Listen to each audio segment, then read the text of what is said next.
முதன்மை செய்திகள் 50 அடுத்தடுத்து பார்க்கலாம். திமுக பாஜகவுடன் கூட்டணி இல்லை என தவேக தலைவர் விஜய் திட்டவட்டமாக தெரிவித்துள்ளார்.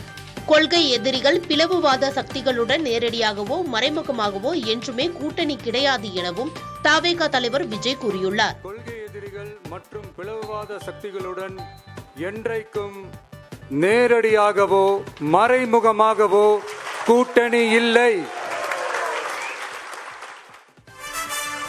சுயநல அரசியல் லாபங்களுக்காக பாஜகவுடன் கூடி குழைந்து கூட்டணிக்கு போக நாம் திமுகவோ அதிமுகவோ இல்லை என தவேக தலைவர் விஜய் கூறியுள்ளார். தவேக செயற்குழு கூட்டத்தில் பேசிய அவர் தவேக தலைமையில்தான் கூட்டணி என்றார். பெரியார் அண்ணாவை அவமதித்து அரசியல் செய்ய நினைத்தால் அதில் பாஜக ஒருபோதும் வெற்றி பெறாது எனவும் விஜய் கூறினார்.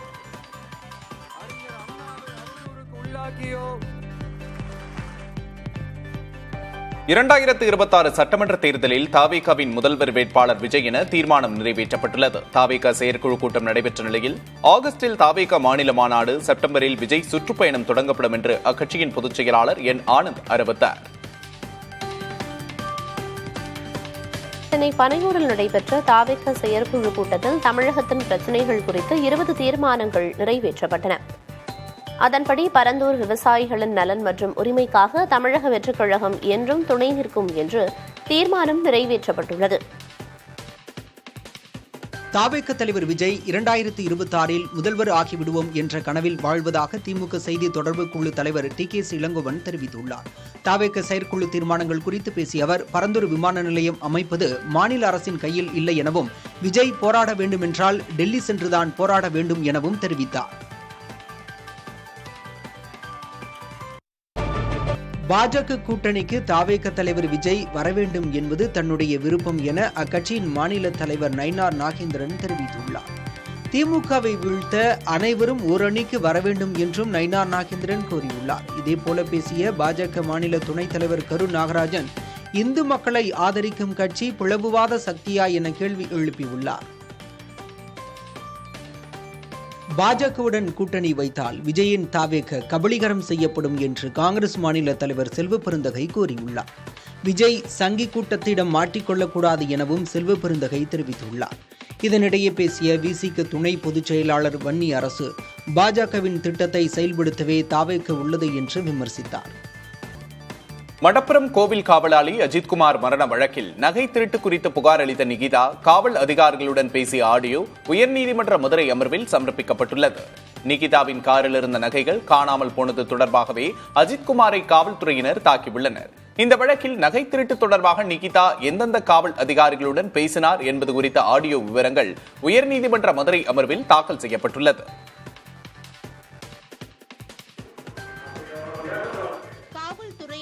சித்திரவதையில் உயிரிழந்த மடப்புரம் கோயில் காவலாளி அஜித்குமாரின் தாயிடம் மன்னிப்பு கோருவதாக அவர் மீது புகார் கூறிய நிகிதா தெரிவித்துள்ளார்.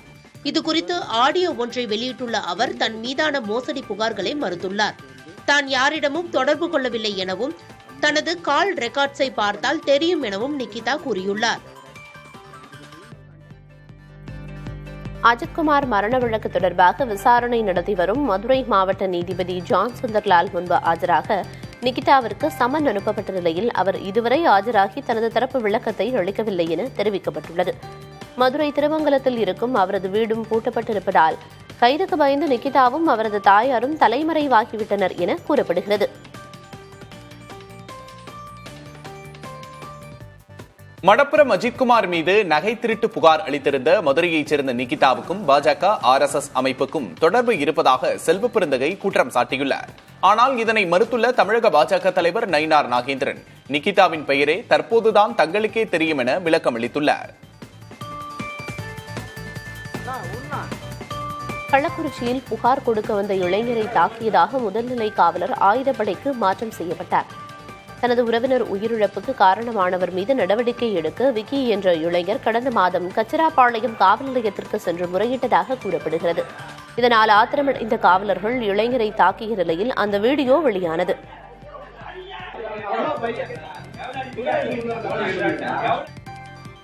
நாடாளுமன்ற மழைக்கால கூட்டத்தொடர் ஜூலை 21ஆம் தேதி தொடங்கி ஆகஸ்ட் 21ஆம் தேதி வரை நடைபெறும் என்று மக்களவை மற்றும் மாநிலங்களவை செயலகங்கள் அதிகாரப்பூர்வமாக அறிவித்துள்ளன.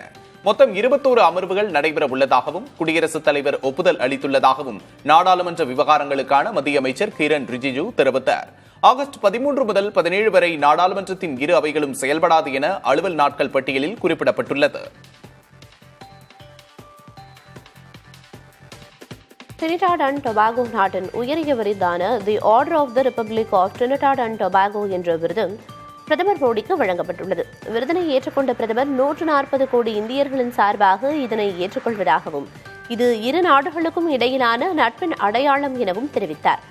டிரினிடாட் அண்ட் டொபாகோ நாட்டின் உயரிய விருதை பெறும் முதல் வெளிநாட்டு தலைவர் பிரதமர் மோடி என்பது குறிப்பிடத்தக்கது. 42 நாடுகளுக்கு பயணம் செய்துள்ள பிரதமர் மோடி மணிப்பூர் மாநிலத்திற்கு செல்லவில்லை என காங்கிரஸ் தலைவர் மல்லிகார்ஜுன கார்கே விமர்சித்துள்ளார். ஹைதராபாத்தில் நடைபெற்ற நிகழ்வில் பேசிய அவர் பிரதமர் மோடியின் வெளியுறவு கொள்கை தவறானதாக அமைந்துள்ளதாகவும் ஆனால் இந்தியாவுக்கு எதிரிகள் அதிகரித்திருப்பதாகவும் குறிப்பிட்டார். தமிழகத்தில் 9 IAS அதிகாரிகளை இடமாற்றம் செய்து அரசு உத்தரவிட்டுள்ளது. அதன்படி TNPSCயின் தேர்வு கட்டுப்பாட்டு அலுவலராக இருந்த ஜான் லூயிஸ் தமிழ்நாடு நுகர்பொருள் வாணிப கழகத்திற்கு மாற்றப்பட்டுள்ளார். மிக பிற்படுத்தப்பட்டோர் மற்றும் சீர்மரபினர் நலத்துறை ஆணையராக கலையரசியும், மிகவும் பிற்படுத்தப்பட்டோர் மற்றும் சிறுபான்மையினர் நலத்துறை அரசு சிறப்பு செயலராக சரவண வேல்ராஜும் நியமிக்கப்பட்டுள்ளனர்.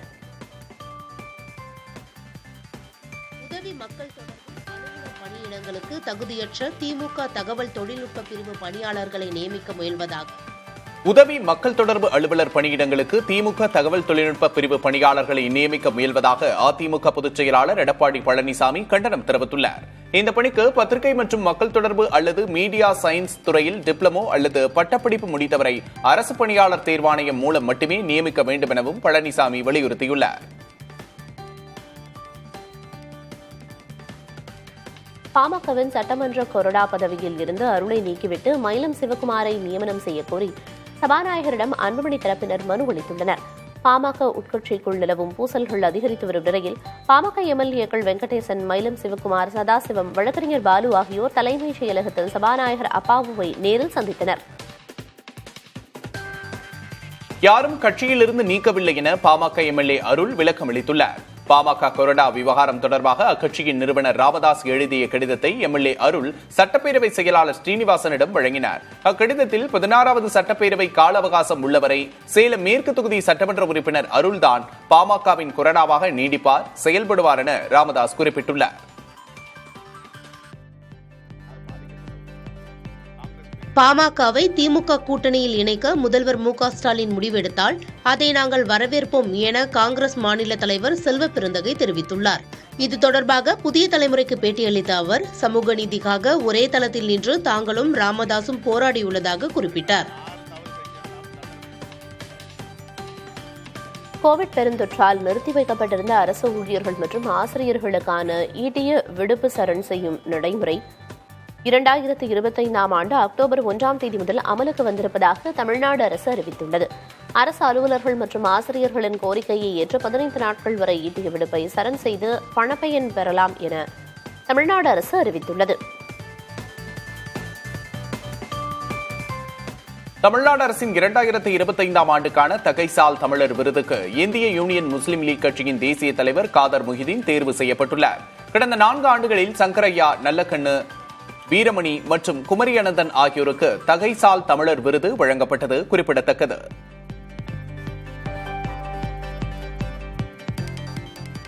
கிருஷ்ணகிரி மாவட்டம் மஞ்சட்டியில் 13 வயது சிறுவன் படுகொலை செய்யப்பட்ட வழக்கில் கல்லூரி மாணவி உட்பட 3 பேருக்கு வரும் 17ஆம் தேதி வரை நீதிமன்ற காவல் விதித்து கிருஷ்ணகிரி நீதிமன்றம் உத்தரவிட்டுள்ளது. இந்த வழக்கில் கைதான மாதேவன் என்பவரோடு இளம்பெண் தனிமையில் இருந்ததை சிறுவன் ரோஹித் பார்த்ததாகவும் இதனால் அதிர்ச்சியடைந்த அவர்கள் சிறுவனை கடத்தி கொன்றதும் விசாரணையில் தெரியவந்துள்ளது.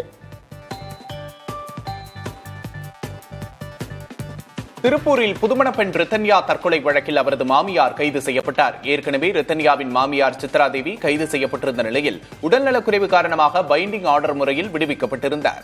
இதற்கு எதிர்ப்பு தெரிவித்து திருப்பூர் மாவட்ட காவல் கண்காணிப்பாளரிடம் ரித்தன்யாவின் பெற்றோர் மனு அளித்திருந்த நிலையில் மாமியார் சித்ராதேவியை தனிப்படை போலீசார் கைது செய்தனர்.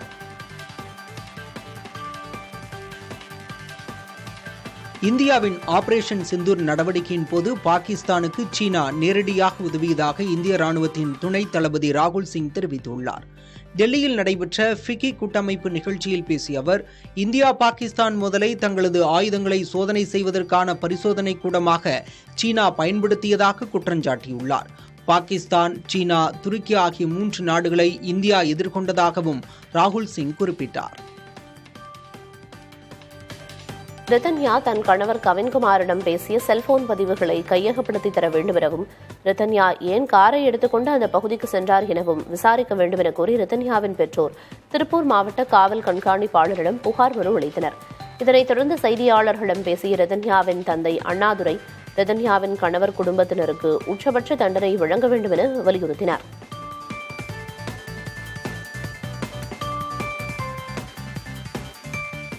இளம்பெண் ரித்தன்யா தற்கொலைக்கு வரதட்சணை மட்டுமல்லாமல் வெளியில் சொல்ல முடியாத காரணங்களும் பதிவு செய்யப்பட்டிருப்பதாக ரித்தன்யா குடும்பத்தினர் வழக்கறிஞர் சுப்பிரமணியன் கூறியுள்ளார். இது தொடர்பான வழக்கு விசாரணையில் ரித்தன்யாவின் கணவர் கவின்குமார் தரப்பில் அவகாசம் கேட்கப்பட்டதால் திருப்பூர் மாவட்ட முதன்மை அமர்வு நீதிமன்றம் விசாரணையை வரும் 7ஆம் தேதிக்கு ஒத்திவைத்தது. நான் முதல்வன் திட்டத்தின் கீழ் போட்டித் தேர்வுகளுக்கு இலவச பயிற்சி அளிக்கும் வகையில் பயிற்சி மையங்களுக்கு தமிழ்நாடு அரசு டெண்டர் கோரியுள்ளது. வங்கித் தேர்வுகள் மற்றும் மத்திய அரசின் தேர்வுகளுக்கு பயிற்சி அளிக்கும் வகையில் பயிற்சி மையங்கள் விண்ணப்பிக்கலாம் என தமிழக அரசின் திறன் மேம்பாட்டுக் கழகம் அறிவித்துள்ளது. போராட்டம் நடத்த காவல்துறையிடம் அனுமதி கோரிய உடனேயே ஏன் நீதிமன்றத்துக்கு வருகிறீர்கள் என்று தாவிகாவுக்கு சென்னை உயர்நீதிமன்றம் கேள்வி எழுப்பியுள்ளது. அஜித்குமார் சம்பவத்தை கண்டித்து ஆர்ப்பாட்டம் நடத்த அனுமதி கோரி தாவிகா சார்பில் தாக்கல் செய்த மனு மீதான விசாரணை நடைபெற்றது. அப்போது கூட்டம் நடத்த அனுமதி கோரி காவல்துறையிடம் மீண்டும் மனு கொடுக்க தாவிகா தரப்பினரை நீதிபதி வேல்முருகன் அறிவுறுத்தினார். அம்மனுவை பரிசீலித்து உரிய முடிவெடுக்க வேண்டுமெனவும் காவல்துறைக்கு உத்தரவிட்டார்.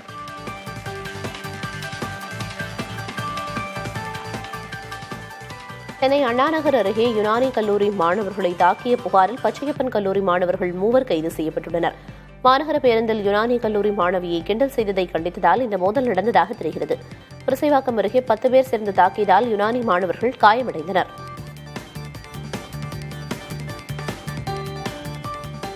திருச்செந்தூர் சுப்பிரமணிய சுவாமி கோவில் குடமுழுக்கு விழாவை விமான தளத்திலிருந்து பக்தர்கள் காணும் வகையில் பிரம்மாண்டமான மேடை அமைக்கும் பணிகள் தீவிரமாக நடந்து வருகின்றன.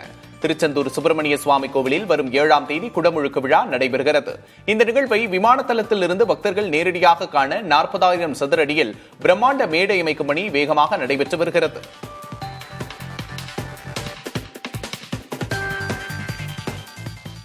நீலகிரி மாவட்டம் உதகை அருகே உள்ள அரசு பள்ளியில் 21 மாணவிகளுக்கு பாலியல் தொல்லை கொடுத்ததாக ஆசிரியர் கைது செய்யப்பட்டார்.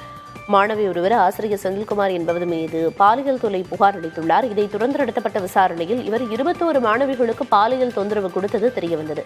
இதனைத் தொடர்ந்து போக்சோ சட்டத்தின் கீழ் வழக்கு பதிவு செய்த ஆசிரியர் செந்தில்குமாரை காவல்துறையினர் கைது செய்தனர்.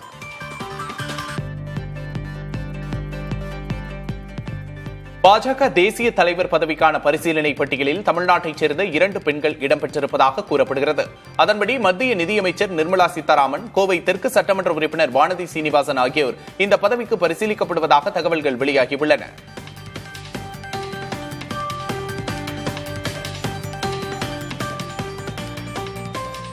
இமாச்சல பிரதேசத்தின் மண்டி மாவட்டத்தில் கடந்த சில நாட்களாக பெய்து வரும் கனமழையால் ஏற்பட்ட நிலச்சரிவும் வெள்ளப்பெருக்கின் காரணமாகவும் 63 பேர் உயிரிழந்தனர்.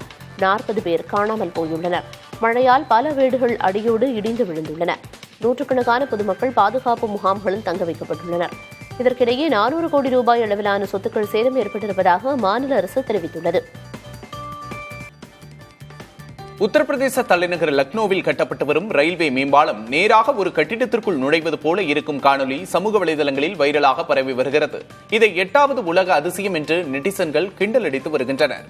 74 கோடி ரூபாய் செலவில் கட்டப்பட்டு வரும் இந்த மேம்பாலத்தின் 75% பணிகள் முடிவடைந்துள்ளன. தீர்ப்புகளில் சாதி பாரபட்சம் காட்டும் நீதிபதிகள் மீது நடவடிக்கை எடுக்க உச்சநீதிமன்ற தலைமை நீதிபதியை காங்கிரஸ் கட்சி வலியுறுத்தியுள்ளது. ஒடிசாவில் சட்டவிரோத சுரங்கத்திற்கு எதிராக போராடிய சமூக ஆர்வலர்கள் 2 ஒரு வழக்குக்காக சிறையில் அடைக்கப்பட்டனர். அவர்களுக்கு பிணை வழங்கிய உயர்நீதிமன்றம் அவர்களை 3 மாதங்களுக்கு தினமும் காவல் நிலையத்தை சுத்தம் செய்யுமாறு ஜாமீன் நிபந்தனை விதிக்கப்பட்டது சர்ச்சையாகியுள்ளது. மணிப்பூரில் பாதுகாப்பு படையினரின் தேடுதல் வேட்டையில் ஆயுத குவியல்கள் கைப்பற்றப்பட்டுள்ளன. மாநிலத்தின் தெங்னோபால், காங்போக்பி, சந்தேல் மற்றும் சூராச்சந்த்பூர் உள்ளிட்ட பகுதிகளில் வியாழன் இரவு தொடங்கி வெள்ளி காலை வரை நடைபெற்ற சோதனையில் 203 ஆயுதங்கள் மற்றும் வெடிப்பொருட்கள், வெடிமருந்துகள் உள்ளிட்டவை பறிமுதல் செய்யப்பட்டதாக பாதுகாப்பு படையினர் தெரிவித்துள்ளனர். ரஷ்யா கடும் தாக்குதலை நடத்தியுள்ளதாக உக்ரைன் தெரிவித்துள்ளது. கீவ் நகரை இலக்காக கொண்டு 500க்கும் அதிகமான ட்ரோன்களை ஏவி ரஷ்யா தாக்குதல் நடத்தியதாக உக்ரைன் தெரிவித்துள்ளது. சுமார் 8 மணி நேரத்திற்கு கீவ் நகரில் எச்சரிக்கை சைரன்கள் ஒலித்ததாகவும் இந்த தாக்குதலில் ரயில்வே உட்கட்டமைப்பு மற்றும் பல்வேறு கட்டடங்கள் தகர்க்கப்பட்டதாகவும் உக்ரைன் பாதுகாப்பு படையினர் தெரிவித்துள்ளனர். உக்ரைன் மீதான தாக்குதலை நிறுத்தும் எண்ணத்தில் ரஷ்ய அதிபர் புதின் இல்லை என்று அமெரிக்க அதிபர் டிரம்ப் தெரிவித்துள்ளார். புதினுடனான தொலைபேசி வழி உரையாடல் குறித்து செய்தியாளர்களிடம் பேசிய டிரம்ப் எதிர்பார்த்த நல்ல முடிவு கிடைக்காததால் மிகுந்த ஏமாற்றமடைந்ததாக குறிப்பிட்டார்.